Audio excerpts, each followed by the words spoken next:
Hey all, welcome to Sports Wire. We are back with another live today with a special guest, of course. Almighty Blues will be joining us very soon. But then again, transfer topics as usual, Chelsea news for all of you guys to discuss, and this is going to be an open forum. Of course, we are going to be having a guest today, so it's going to be a bit different. We're going to be asking him about the Chelsea plan, about what should we be expecting from this transfer window for Chelsea.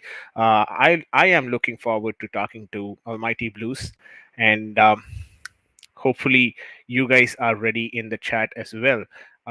And having said that, now we've got Ankit joining us straight from Almighty Blues channel. Hey Ankit, how are you doing? Hey, I'm doing well. I hope I'm audible enough. Perfectly fine. Perfect, perfect. Okay. Okay. Yeah. So, firstly, great to be back. I know it's been a long time, Vijay, and of course, for those watching, of course, it's the end of season.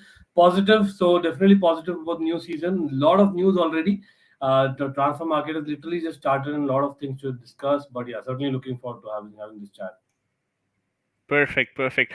Before we get started, why don't you try and I know a lot of people would be already knowing you in the Chelsea community, but then I maybe know. for the new I don't viewers who know don't know him, know for them, sure. know you, maybe if you want to just speak a bit about yourself and the channel that you're currently running, which is very successful, of course. If Well, you can just talk through a couple of lines.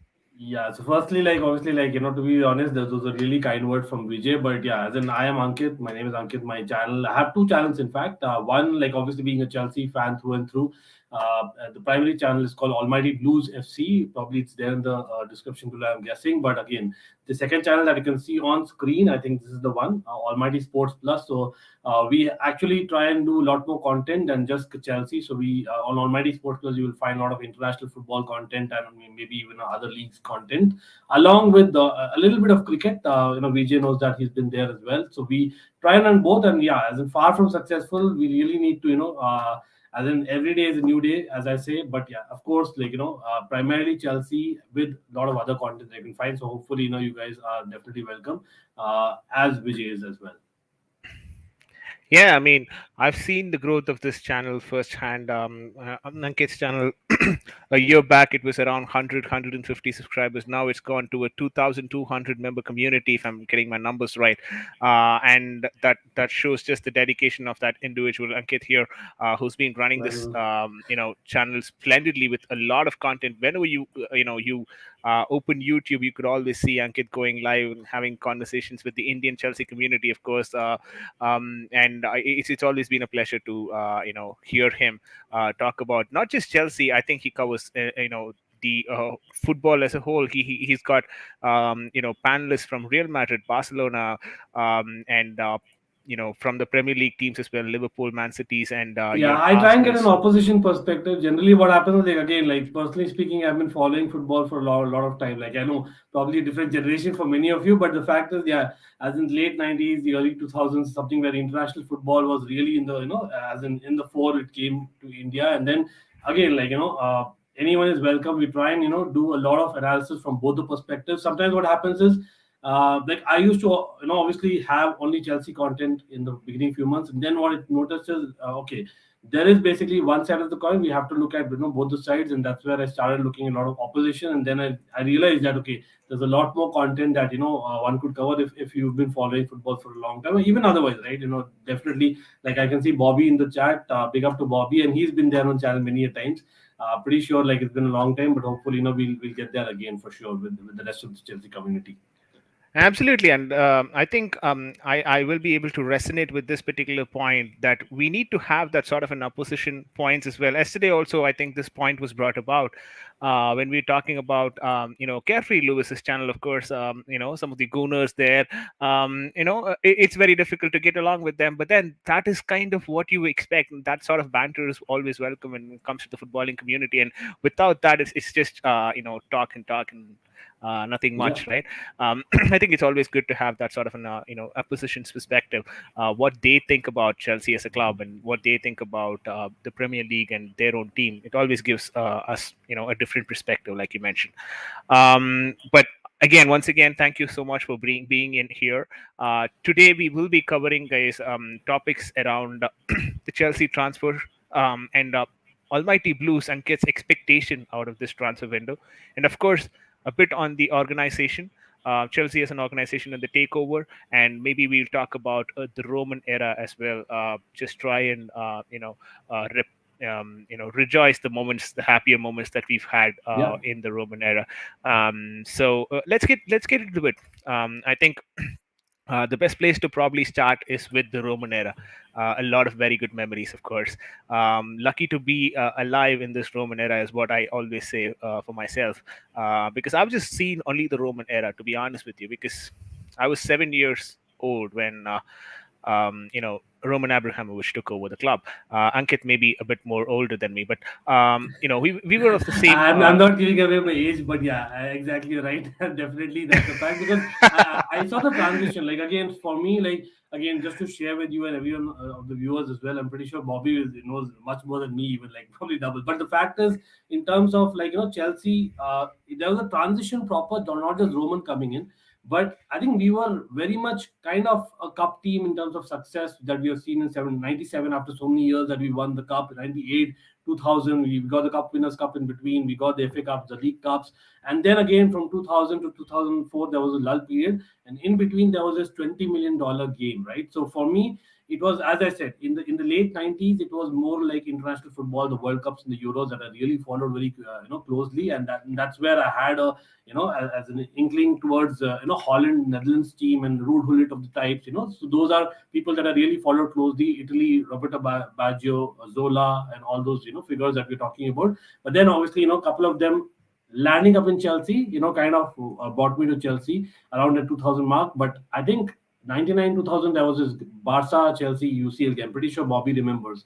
Both the legs were kind of high scoring. I don't think we went through eventually, but that was one breathtaking kind of performance for Chelsea in Europe after many years. Then there came that $20 million game that I'm talking about. That was Chelsea against Liverpool.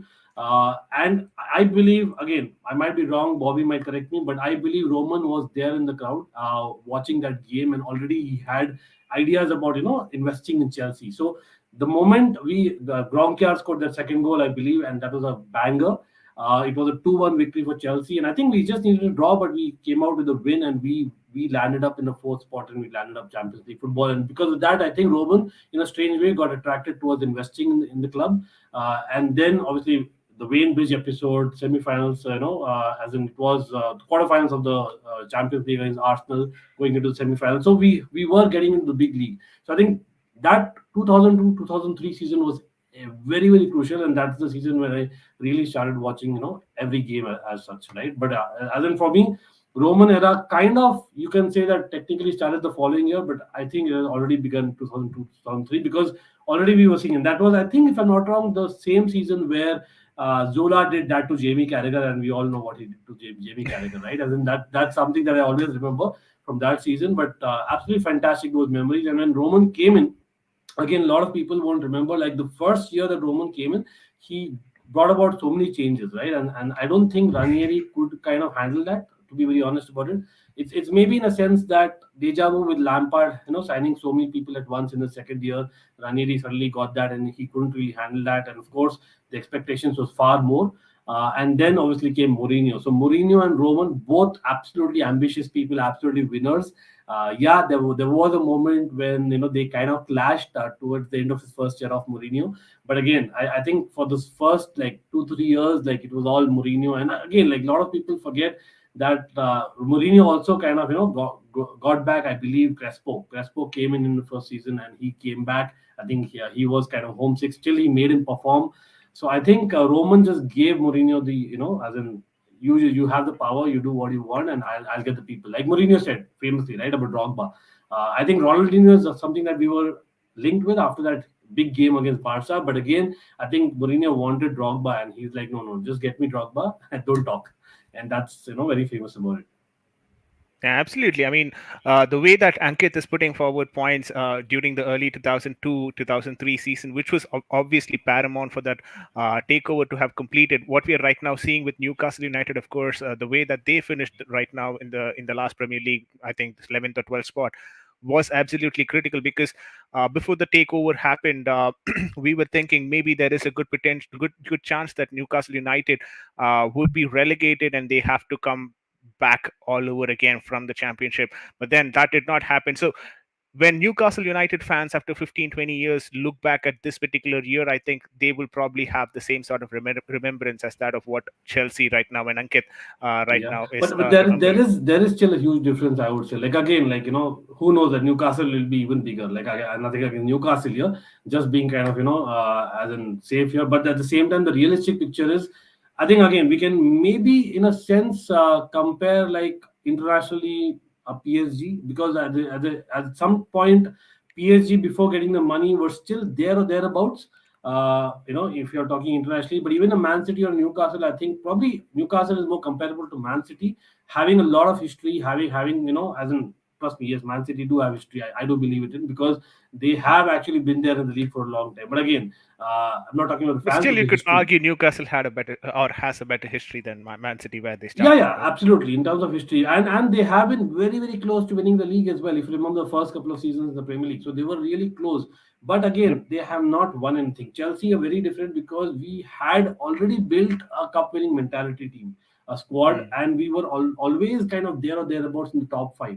That put it that way. As in late '90s, early 2000s, we were there. We were not like as Newcastle were, as in maybe in the second bottom half of the table. We were not there. So Man City is more comparable from that perspective. Man City, if I remember right, we had beaten them, as in we had a great kind of scoring match. I think Solomon Kalou scored. I remember that game where it was 6 goals that he scored in Man City, and that was one of those goals. Big up to Josh. But yes, so I think they were in a scenario where they were kind of mid-table and they were not really there. But yeah, then the investment came, and then they kind of gradually moved ahead, and then obviously now they're dominating in England itself, which is kind of very strange for me to kind of even sense it, because as in there was a time when Man City as we used to beat them as in quite easily. But again, ironically, they were the team, I think, in 2004-5. I think if not for Nicholas Anelka scoring that penalty, we would have got been the invincibles as well. That is how it was. So in a strange way, Newcastle also is our bogey team from Mourinho, at least it was. So it's going to be interesting how Newcastle come up the ranks. But again, I think it'll take time. Modern day, we have so many stronger teams. We just had what, maybe Arsenal, Manchester United at the time. Imagine Newcastle, how many hurdles they have. So it's going to be tougher for them. Absolutely. Absolutely, and I think right now they are ready as a club is how I put it. But then there's a lot way to go. It's all about potential right now we're talking about. But as and when it progresses, they probably have to go through certain challenges that I'm not sure if they're in the right frame of mind to handle those. But yeah, it's going to be interesting on how Newcastle builds upon the monetization that they brought in or the investment that they brought in. But slowly digressing from Newcastle, of course, and talking about Chelsea for what we hear now. Um, you know um, can you talk to me about just one last question about the Roman era? One best memory, if you have to just pick one memory. I know it's very difficult with Roman era. There's so many, but then if there is one memory that you would probably rejoice over and over again of this Roman era, what would that be? I think, I mean, without a shadow of a doubt, I think again, like a lot of folks will say that winning the Premier League after 50 years was probably actually the start of bigger things to come. But for me, I think one thing that Roman always kind of seek, as a person who loves Chelsea, as a person who loved football generally, right? He always wanted Chelsea to be playing that really attractive football, and get to on the way get the Champions League. The Champions League trophy was a big deal. And again, I still remember I was right here, very much in this room in 2012. I know that was the day, 19th of May 2012, and I still remember that day. I think probably, like, not even probably. I think obviously, I think it was the happiest day of my life, simply put, right? And I really felt a different, as in Chelsea fan on that particular day than any other day. Yes, we won it again. That was also great, superb that we got it a second time, which is also like last year, same time. I remember Vijay, we were talking as well during the time, and that was a great time. But for me, the first thing was like it was a huge relief and happiness on Roman's and his, I think, son's face was quite of kind of very obvious. I had seen, remember that Roman had come in kind of youngish, right, as a Chelsea, as an owner. Then his son used to come, and he was like literally a baby when he kind of started, and then Yeah, he yeah, grew up, and then we could see every match that they were there. And the fact that they were very much part of it, like Roma used to be there in every game during 2010 2012 times, and of course after losing one in Moscow in final. So I think that had, I think, one of the probably the best memories that Roman could take away from Chelsea if you ask him. But yeah, as in obviously, I'm nothing against the 50 years that we waited. That's a huge achievement that we did, as in probably the start of things. But again, for me, it has to be that UCL, first UCL, because we started getting counted in the bigger league, and really, like, it was always like, and I know that opposition fans, we don't really care about, we are carefree. But the fact is, the oil club thing, came a lot more before 2012 thing, which when it happened, and there was a huge difference after that. And then back again, I know that we got eliminated in the groups, but we won the Europa League. So two back-to-back European trophies itself, kind of put us in the map. absolutely. I think that would probably be my best memory as well. The first championship, the first Champions League victory, of course, with all my favorite players being in the squad, from Peter Cech to Didier Drogba. So I think that sums up the Roman era. Of course, with two Champions League, he went out on top. Thank you so much, Roman Abrahamovich, for whatever you've done for Chelsea Football Club. We are flying high just because you put us on the map, and we as Chelsea fans would never forget that. But having said that, now it's time to talk about the new owners, Todd Bowley. And when we're talking about this new owners, the first thing that I want to understand from you is this sort of an organization shift that is going to be happening, where we have a single owner, or we had a single owner, and then there was a board of directors who all answered to just one person, which was Roman, which is not going to be the case going forward. We're going to be probably having 6 to 8 board of directors, and all of them will have equal representations by their owners. In this case, we have 3 owners plus the Clear Lake Capital Investments, of course. So what does this really mean to the club? How different is the club going to be run now? Do you have any context around it, or what do you expect from this change in in change in the style of ownership, not just the Yeah, ownership, yeah. but the style of ownership from a single person ownership to a consortium? Yeah. See, firstly, like first and foremost thing, what I expect and what I actually kind of also believe will happen is probably as less changes as possible in the very first month, right? As in, you don't want to see, like, as in a proper, as in change. It shouldn't be like a flip flop, right?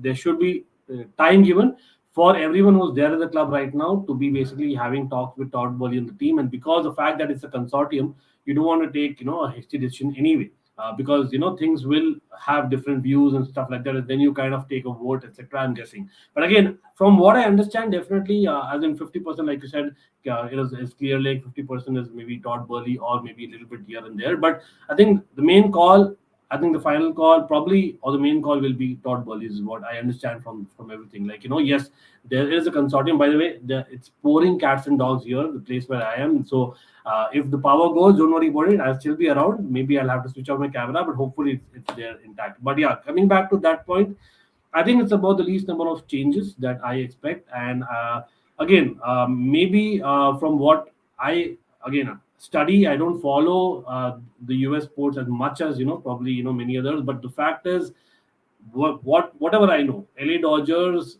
like, Todd Burley was known as one who kind of listens to the manager, right? Firstly, that he is okay to kind of go with the manager, go with the trust, but at the same time, they have a very very strong kind of as in team behind, who does a lot of data management, right? So data management is one of the key things, I believe, in terms of recruitment, which has been a big question mark. I know Bobby was in the chat, like, we had so many discussions about our recruitment. It is definitely questionable, I have to agree there.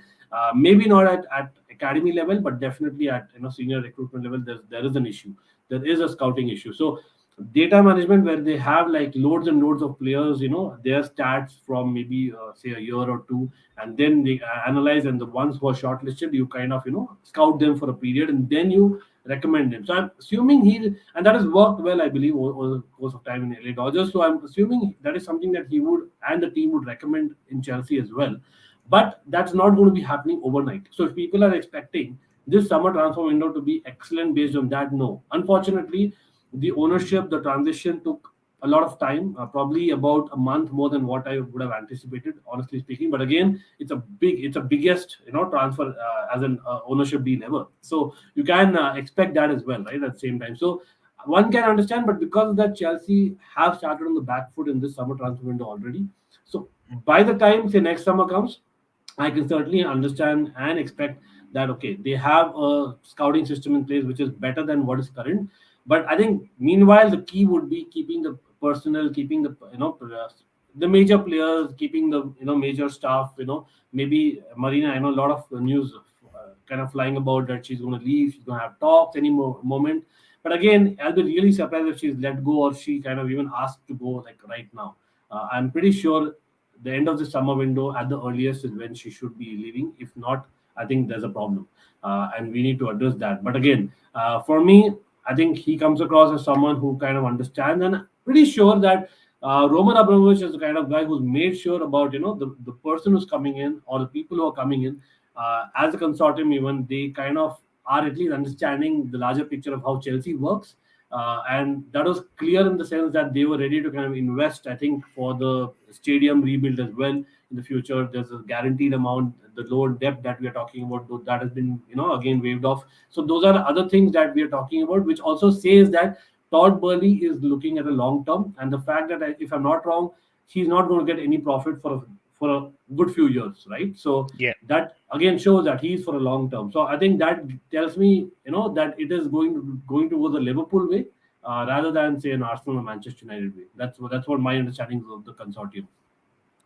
Absolutely. I think you were spot on when you talked about especially him not generating any profits anytime sooner from the club, which just tells us that he is looking for stability, and that's the sort of owner that we would like to have on a long term perspective as well.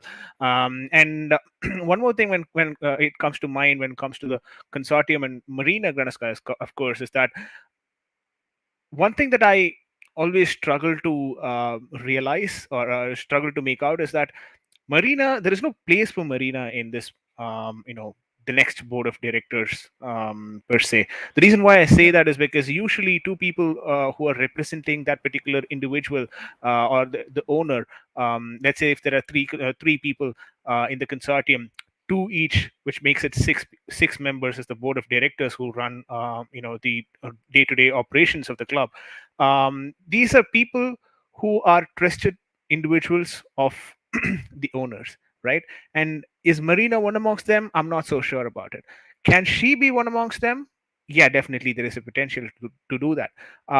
So that is where I am a bit on the edge. I'm not sure if Marina is going to be part of the Chelsea for a very long time from now. So that makes me also wonder, maybe the reports that are coming out saying that July, maybe August end, that the transition will get completed, and we are looking at a new director of football in or a sporting director in the Atletico Yeah, I Madrid think it's Andrea former Berta, post. right? Is the name Yeah, exactly? correct.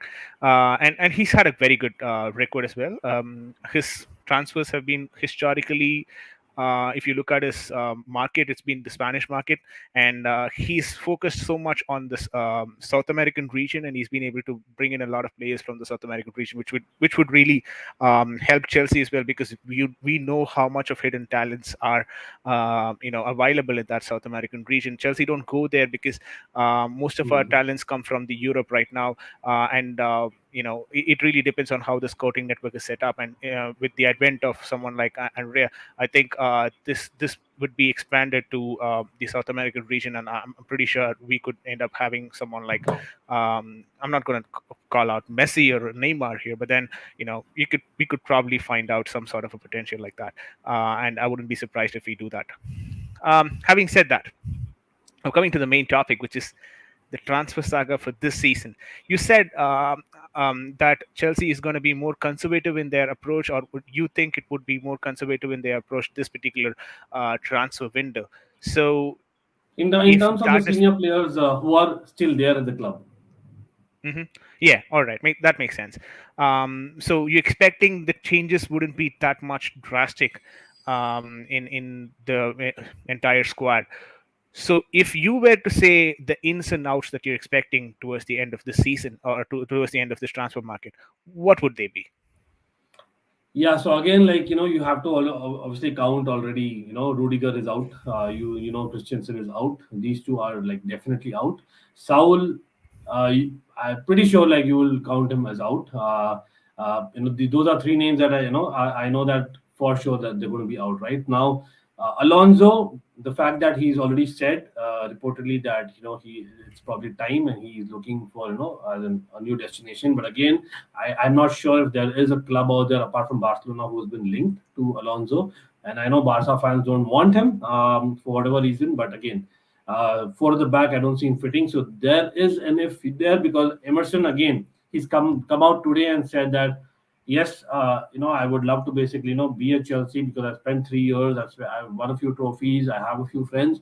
But I think it's more like a PR correction. Just a few days earlier, he said that given a choice, I would like to stay in Lyon. He actually said that a few days ago. So we might be in a conundrum that okay, as in we need a backup left back for sure because Ben Chilwell is coming from long term injury. So one person will be out among Emerson Alonso, and one person needs to kind of stay back. So I don't see a new recruitment there. Hopefully Emerson kind of understands basically that the fact that Ben Chilwell is coming back from injury, I don't see him playing 60 games, so that will be a good opportunity even for Emerson to get a decent few games. Again, Emerson is not out of the world, but I don't mind being as a backup.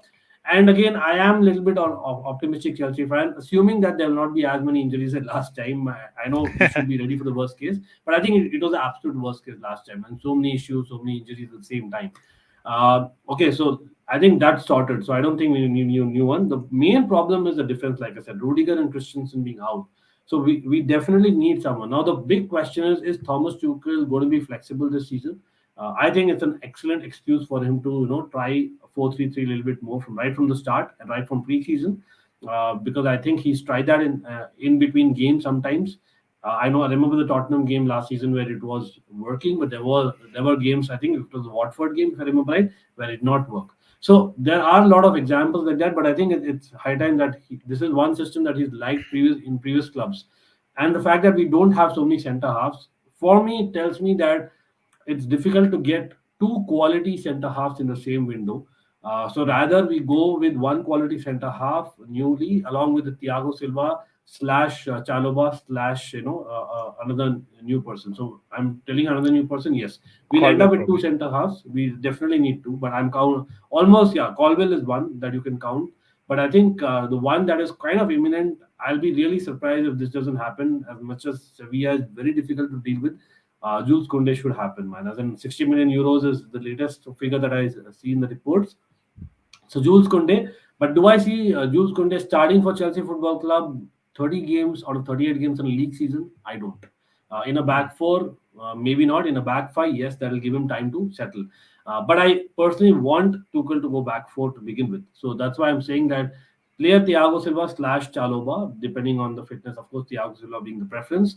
And you need to get one experienced centre half because the leadership, that indispensable quality of Rudiger is gone. So for me, that is, I would say, if you really ask me which is the main signing this season, it's got to be one experienced centre half. We need one experienced centre half because we can't rely on Thiago Silva beyond next year. We need one person there. So again, Koulibaly, maybe even a Pau Torres. I'm so surprised that Pau Torres is so heavily linked to Manchester United. Again, no disrespect to Manchester United, but in the last 10 years, I think if I'm not wrong, we have won around 11 trophies. Not just that, like we are offering Champions League football, plus the fact that we have Thomas Tuchel. I have no idea as to why Pau Torres would prefer, Manchester United or Chelsea if it's not for the money, which we are for some reason again putting in Kunde. So again, I know the ship has sailed. We probably invested so much time and effort there that we'll probably go with Kunde. But again, we might have to go with maybe a Koulibaly Kunde, with Koulibaly being a short-term solution for 2 years, right? And that's something that I hope we can win over Barca there. Uh, Guardiola, yes, one of the person that who's been touted, but again, Guardiola is someone that is still not reached the peak. And one of the mistakes that I genuinely, again, Vijay, I'm pretty sure you must have heard me on many channels. We had a major discussion about the age thing, that the 30 plus, the rule that Yeah. we have or the policy Mm. that we have, yeah, it has been changed a little bit. It has been flexible with William getting the contract that he did, with Thiago Silva being signed and being extended, with Giroud, again being offered. But for me, I think it's a major issue. The time when we got this policy itself was, if I'm not wrong, correct me if I'm wrong, people in the chat, like it was around the 2017 mark itself, 2017-18, maybe after that even. Has it worked? We have not won a Premier League after that. And that is showing we need experience. We need people at the peak. Experience. Yes, under Roman, again, that's a great point about Roman, because Roman, what we did is we bought people at their peak. I remember Nicholas Anelka coming in. I remember Michael Ballack coming in. I remember a lot of times, that we signed people at 27, 28, 29, 30, rather than, Yeah. do it at 24, 25, like one of our example. I'm just putting numbers because yes, numbers don't mean so much, but I think to some extent we are thinking that okay, they'll be here for a decade, we'll have a resale. Man, football has changed. It doesn't matter, and we have to get real. At this point in time, Chelsea Football Club cannot be a destination club for a player. Okay, that's a real, and that's realism. I believe in realism. It is not, Absolutely. it is a stepping stone. It is a stepping stone. It's a real Yeah. thing. So we need to, we rather not have people who have not reached their peak, and when they reach their peak they just move on. Arguably a Thibaut Courtois, which it was good riddance for me, but I'm just saying, like, that is something that we don't want in the future. Sorry to cut you off there. Maybe even Kai Havertz does the same. Like he develops Yeah, until 26, absolutely. 27, goes I to won't be Real Madrid. Who surprised. knows I that? won't be surprised. Even like again, I know Chelsea fans would like me saying it. I love the guy to bits, but I won't be surprised. Few years down the line, we are in the same conversation, Vijay, and we are talking about Reece James going to Real Madrid. That as Rudiger is gone. As much as he loves, as much as his family loves, and Mm. that is the reality. I remember Mark Noble recently was one of the very few. A one club man doesn't exist anymore. It doesn't exist. Yeah. The Yeah. period. So Noble. as in, I think it's too much. Like I understand that we are investing a lot of youth so that we get return on investment. But even a Lewandowski, for example, I'll give you. Why aren't we investing in 30-year-olds and 31-year-olds that we have done successfully in the past? For people out there, I know different era. Zola was again signed at 30. He played for 7 years in Chelsea, as in he was the player of the century for Chelsea. Just an example, right? So why aren't we doing that? Because Lewandowski is a classical example of the modern era. Okay, if we had, again, I remember having the same conversation with a couple of channels, including you. I remember in the last year, last summer transfer window, that if Lewandowski was available, we should have gone for him even then. Correct. Yeah. I remember that We conversation. could have sold him We now if he had not worked. We could have sold you him. know Trust me. I think we were more comfortable with Lewandowski than even Haaland at some point because we thought, okay, Right. fine, he has experience. Right. So Um, exactly. So what I'm trying to say is here that yes, there are a lot of calls about and then putting in Kunde, he can be a centre for 10 years. It's not going to happen. It's not going to happen. So if Sevilla is not budging, why not we put that money into Koulibaly? Why don't we put that money to basically Pau Torres? And I don't want a Guardiola just for the sake of having potential. I want someone who's ready right now and who right. actually can lead the line for the next 2 years, because Thiago Silva cannot do that for 2 years, right? At least two Hmm. years that transition will be going on. I cannot expect. My expectation from the season is that even if we get top four and get a cup, I'll be happy. Very honestly, I'm telling you, right? Uh, and that's a real thing. Obviously, I would want Chelsea to be league champions, but I'm just being real here again. But DM is the main point that I'm coming to finally, because DM, if you're not getting Jorginho, there are a lot of talks that he might be going out. So if Hmm. Jorginho goes out, Billy Gilmore is your backup DM, right? He can kind of play both the roles about lone pivot as well as double pivot. And anyway, he doesn't get much game time on loan, so he'd rather be here. And the first, but he's not going to start for Chelsea 30 games with Tuchel being there. We know that, right? Is a real thing. So that's why DM is the main thing. And I would say rather than investing in heavy on a striker again, which has not worked for Chelsea in the last few years, you rather go for a DM. Yes, it is kind of we are overpaying, but Declan Rice understands the club. I genuinely believe the kind of end of season they had, we can negotiate if Marina is there in the mind and she's kind of there for the end of the summer. I think we can negotiate to 80 million. I think 80 million, I am ready. I'm not going to break my transfer record for Declan Rice. That's not going to happen. But 80, 85 million, maybe. Like what Man United is talking to Frankie de Jong. I believe that we rather need a Declan Rice than a like Frankie de Jong, because Frankie de Jong is not your core DM in terms of lone pivot. So that is Agreed. the main guy. And I think Dembele is a no-brainer. As much as he's very injury-prone and it's ifs and buts, but the fact is he's played with Tuchel, he's on a free. Salary is the only issue, which I again am hoping that our management is clever enough to kind of tempt him with that. With also him played with Pulisic in the past. So for me, that is the main change in the forward line. Keep Lukaku if you are able to get his mind right. Keep him. Of course, you get rid of him if Inter is paying us the money. Don't go with the AC Milan deal of Fernando Torres or multi-years thing. I don't want that. Just get rid of him right away, because I don't want that hanging around. And And only clearly get rid only of if him. exactly only if we are able to get Lewandowski for a decent value, which is not going to happen. That's why I'm saying that keep Lukaku. Yeah. And that's An my out and out window striker. basically. Yeah, and right back maybe, but I will keep Aspilicueta as a backup. I don't see as an issue, and Dujon Sterling anyway comes back as a backup also if needed. Right. So And he was for decent me, as we are well in the good. preseason.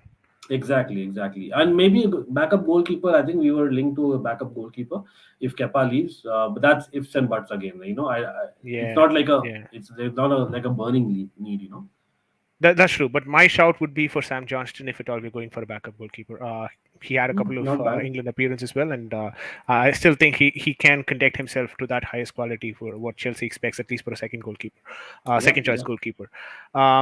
But I actually wanted to have one more question, but then you covered it beautifully because my next question was, of course, on the Dembele topic because we're talking about experience, and Dembele is someone who you can consider, being up there, not maybe the most experienced, but still better than your Havertz and your Mounts and your Reece James, of Yeah, course, he has in terms of age. exposure. Put it that way. He has Correct. Yeah. exposure at the topmost level, which kind of counts for sure.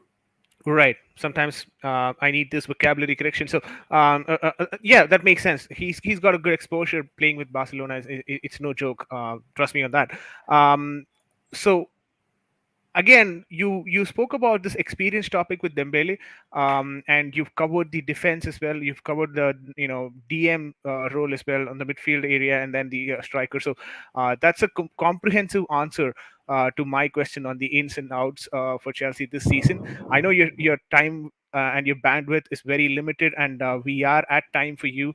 21:45 is what I'm seeing on my screen. 9:45 is what I We had could do commitment. we could do a couple more minutes for sure. But I just want to quickly add that like the reason I don't have many outs, in the way that I just discussed is like again people will say that Ruben Loftus-Cheek. Yeah, of course. I'm assuming that people are taking it like if Dembele comes in by default, I think Callum Hudson-Odoi goes on loan. Hmm. That is kind of obvious that this guy has failed, and that's the only word that comes to me. He has failed in Chelsea, but I'm not giving up because of the talent he had shown under Sari, under the academy team. He had shown it. So for me, against Juventus even last year, so he had shown glimpses, but for me, not enough for Chelsea Football Club. He needs to go get some game time, get some confidence, be more direct, and come back with a fresh mind that okay, it's not just one position, because you're not going to be sulking otherwise, and that's a problem for me. But yeah, Ruben Loftus-Cheek is another case. Like we've spoken enough about him. I feel that if we go 4-3-3, which my wish is for Chelsea, we have the players apart from the DM. We really do. One centre half, one DM will be enough for us to go 4-3-3 proper, because we have Mason Mount, Kovacic, N'Golo Kante, Ruben Loftus-Cheek, and Gallagher. Gallagher definitely comes back. So five people who are like your proper, typical, proper number eights. Maybe Kante is not your number eight typical one, but you know what I mean, right? He's a destroyer versus the others, and we need some kind of variation. So I feel we are good. Even the strikers, if we keep Lukaku, if we keep Broha, and if we obviously Kai Havertz is going to stay, all three are different set of as in skills that they bring to the table. I am of the viewpoint that we shouldn't have like for like. I know Man City goes for more of like for like in terms of the squad. I believe with Chelsea it should be the other way around, because that flexibility is already a question mark. So I would rather have players who bring different qualities as a backup. If you want to change games which are not able to change enough, in the first half of many games. So that's the thing I would want our subs to be effective. Like Pulisic is effective as a sub. So at least that is not as bad as Callum Hudson-Odoi. So that is why I'm kind of still keeping him around. And obviously the American connection, he sells jerseys, so a lot of other aspects that I would still keep him. Warner, yeah, as in I won't be kind of thinking twice. I would get rid of him. Yes, he works a lot.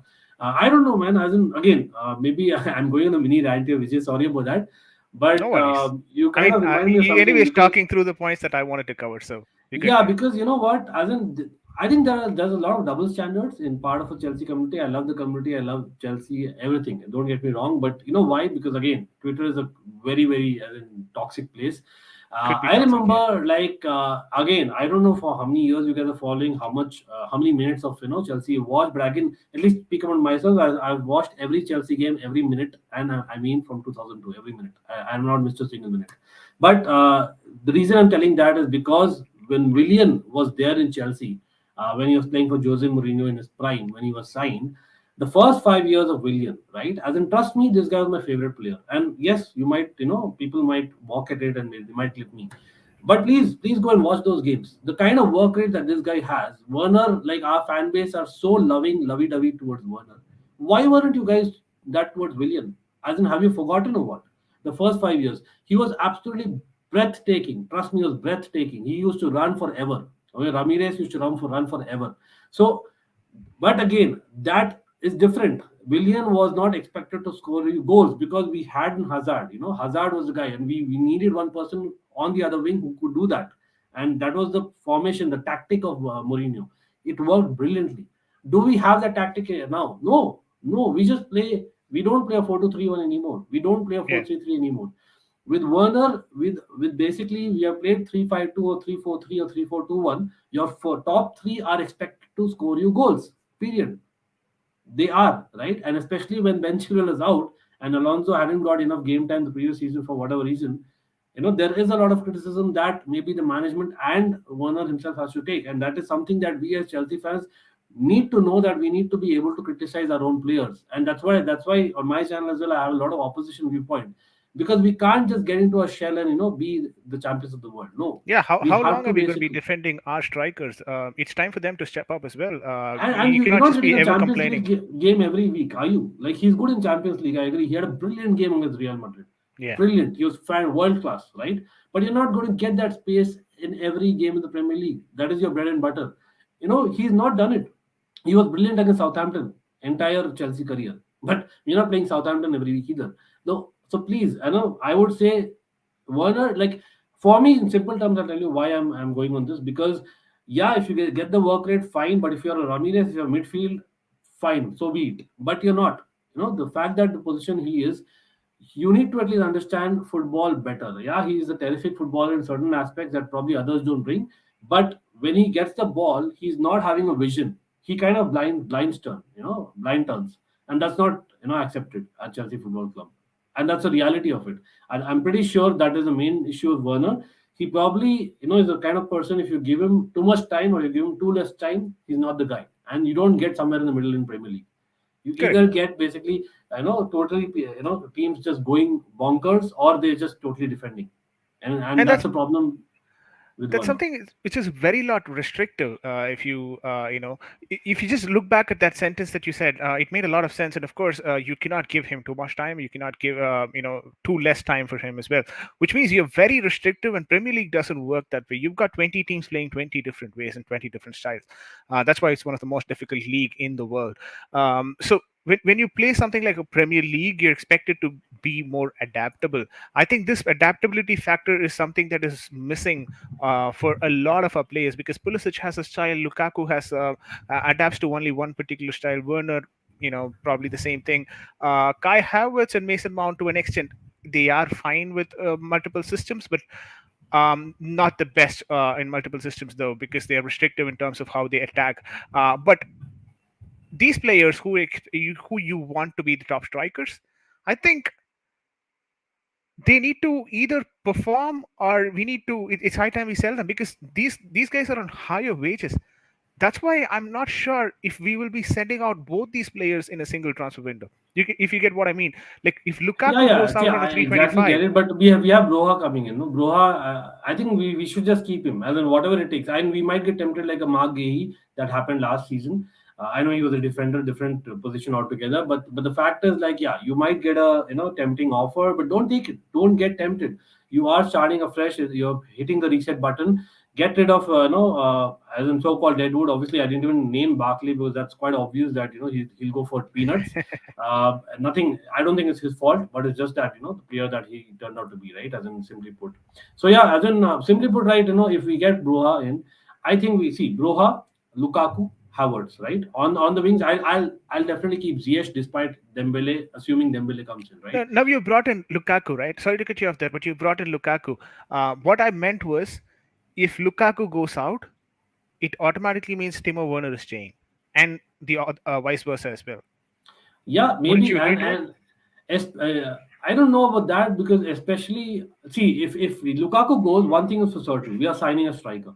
We are not letting Lukaku go without signing a striker. Bro is not going to be the number one striker along with Havertz. Pretty sure of that, Mm. right? And Werner definitely cannot be himself. So we are signing a striker. So that's why I'm saying, like, if Lukaku goes again, best case scenario is what Lewandowski. That's the best case scenario with reports saying that Tuchel is interested. And of course, I believe that the Dortmund connection. I know he left Dortmund by then, but still, there is a lot to it, German connection and all those things. So, for me, if Lewandowski comes, then there might be a case because Lewandowski, if you saw his interviews over the years, he has praised Werner like anything. Like he counts Werner as one of the top five strikers, even over a lot of English strikers. That's been a case that there was a controversy. I remember last season itself. So Hmm. I can see Werner kind of being convinced about playing along with Lewandowski to some extent. But again, coming down same thing. See, he is a striker. If he's thinking he's a winger, he's not a winger. He's definitely a forward. He's an inside forward, right? Do we play that system? It comes down to the system, and then that's why I'm saying that Tuchel probably is the best judge for this. So see, I'll trust Tuchel whatever he does. But if in case say Lukaku leaves, right? Only case of Werner staying here is if there is a German coming in or someone who's played in the German league. Let's put it that Mm. way.